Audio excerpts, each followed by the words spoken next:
बढ़ गए हैं गैस सिलेंडर के दे कीमत का, कैसे मैं खावा दार भात मोरे भैया का।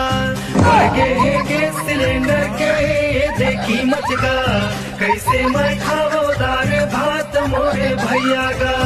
कैसे मैं खावा रोटी साग मोरे भैया का, कैसे मैं खावा रोटी साग मोरे भैया का। कैसे मैं खावा दार भात मोरे भैया का, कैसे मैं खावा रोटी साग ये भैया का। बढ़ गए हैं गैस सिलेंडर के दे कीमत का, कैसे मैं खावा चटनी भात मोरे भैया का। बढ़ गए हैं गैस सिलेंडर के दे कीमत का, कैसे मैं खावा आलू भजिया ये भैया का।